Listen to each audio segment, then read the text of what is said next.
Assalamualaikum warahmatullahi wabarakatuh. Selamat pagi semuanya. Nah, bertemu lagi dengan Ibu Monica Krisna Yunda ya. Oke, pelajaran hari ini kita bakalan nyambung dengan apa yang sudah Ibu bahas di minggu kemarin. Kemarin Ibu udah jelasin tentang apa sih zaman prasejarah itu, ya kan? Zaman prasejarah itu kan adalah zaman sebelum mengenal tulisan, dimana kita tahu manusia purba itu hidup pada zaman itu. Nah, sebelum kita menginjak ke sana, kalian harus tahu pembagian zaman pada saat zaman praaksara atau zaman sebelum mengenal tulisan ya. Kalian bisa lihat di LKS di halaman 5. Siapin dulu LKS-nya. Oke. Di halaman 5. Di sini kita mulai ke terbentuknya kepulauan Indonesia. Nah, yang pertama itu ada zaman Arkaikum atau zaman tidak adanya kehidupan. Kenapa Bu nggak ada kehidupan? Karena di zaman Arkaikum ini semua kondisi bumi itu masih panas, sehingga belum adanya atau tidak memungkinkan adanya kehidupan. Terus kemudian yang kedua itu adalah zaman Paleozoikum. Nah, di zaman Paleozoikum ini hewan-hewan amfibi itu sudah mulai ada. Ya, terus kemudian di zaman Mesozoikum atau kehidupan pertengahan itu juga sudah ada amfibi, reptil dan lain sebagainya. Nah, yang terakhir itu adalah zaman Neozoikum. Di zaman Neozoikum ini terbagi menjadi dua zaman. Yang pertama adalah zaman Quarter. Yang pertama ada zaman tersier, yang kedua ada zaman Quarter. Nah, di salah satu zaman ini kemudian manusia purba mulai adanya kehidupan, yaitu di zaman Quarter. Karena di zaman tersier ini seperti yang kalian sudah pasti udah tahu, kalau ada dinosaurus yang kayak gitu, nah itu sudah mulai punah. Terus kemudian keadaan bumi juga sebenarnya kalau misalkan kalian belajar di geografi ya, itu keadaan bumi itu kan semuanya menjadi satu daratan, tidak terpecah-pecah seperti sekarang.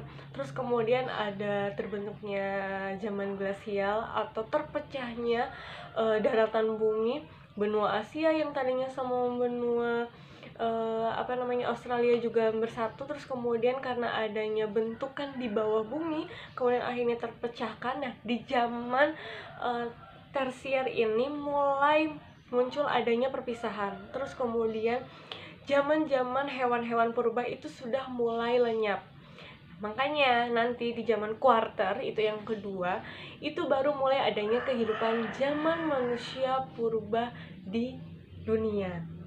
Baru juga ada di zaman Indonesia atau di Indonesia. Oke? Paham nggak sampai sini? Jadi di zaman sebelum mengenal tulisan atau di zaman praaksara itu terbagi menjadi beberapa zaman ya. Yang pertama ada Arkaikum, Paleozoikum, Mesozoikum, dan Neozoikum.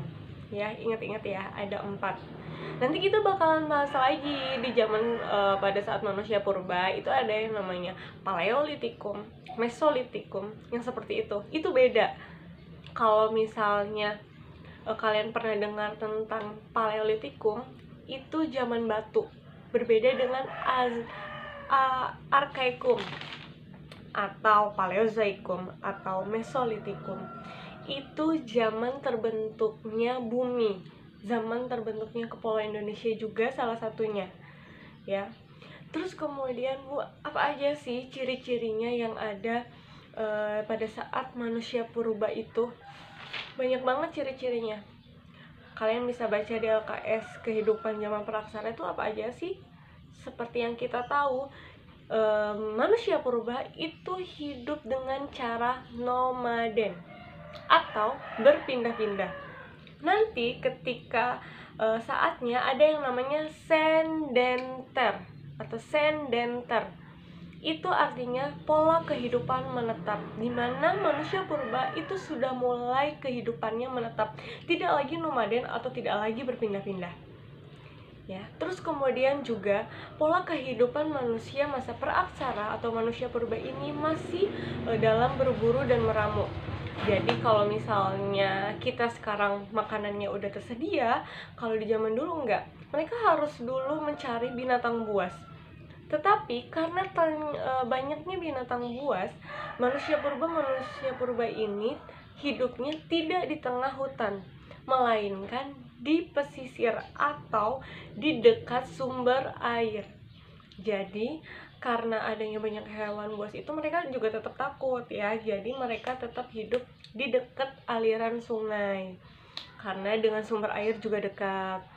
Terus nanti kita juga bakalan bahas kalau manusia purba juga mulai tingkat lanjut atau mereka juga sudah mulai menanam. Tetapi sebelum ke menanam, mereka juga harus berburu dan meramu dulu gitu. Oke. Terus kemudian kita sudah mulai mengenal manusia purba. Seperti yang kalian sudah pernah dengar, kalau misalnya manusia purba di Indonesia itu terbagi menjadi 3 jenis ya. Yang pertama adalah Meganthropus paleozapanicus, yang kedua adalah Pithecanthropus atau biasanya ditulisnya Pithecanthropus, yang ketiga adalah jenis Homo. Nah, yang pertama kita ke Meganthropus paleozapanicus. Meganthropus paleozapanicus atau manusia raksasa dari Jawa. Nah, ini adalah manusia purba pertama di Indonesia dan juga yang paling tertua dan terbesar di Indonesia. Oke, namanya juga mega, artinya besar. Tropus artinya manusia purba. Terus kemudian Paleozapanicus berarti ditemukan di Pulau Jawa. Itu ciri-cirinya apa aja?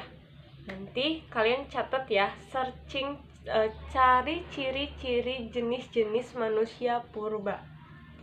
Meganthropus, Pithecanthropus, dan juga Homo.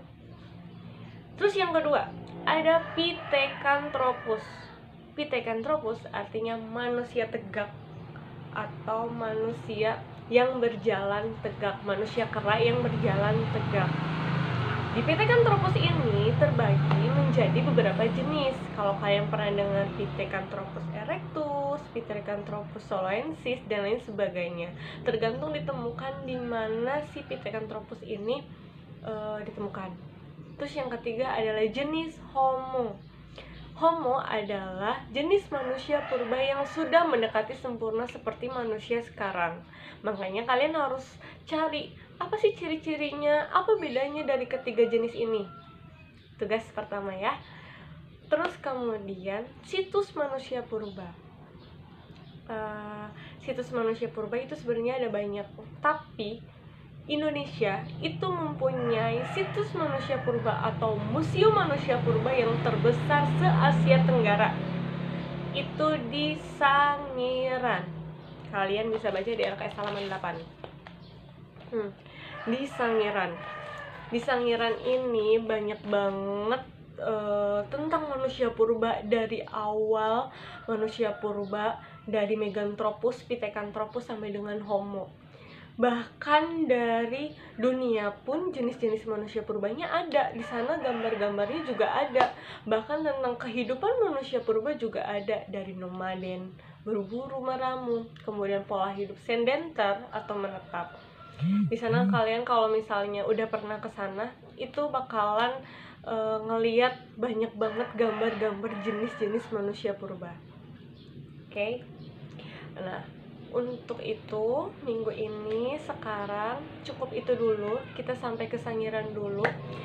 Ingat tugasnya yaitu adalah mencari ciri-ciri manusia purba ya. Ciri-ciri manusia purba Meganthropus itu apa, siapa penemunya, di mana ditemukan, oke? Sama halnya dengan Pithecanthropus dan Homo. Oke? Terima kasih untuk saat ini. Semoga kalian bisa memahami. Kalau misalnya ada yang nggak paham, nanti boleh langsung ditanyakan sama ibu. Oke, tetap jaga kesehatan, tetap di rumah aja, nggak boleh kemana-mana. Terima kasih. Assalamualaikum warahmatullahi wabarakatuh.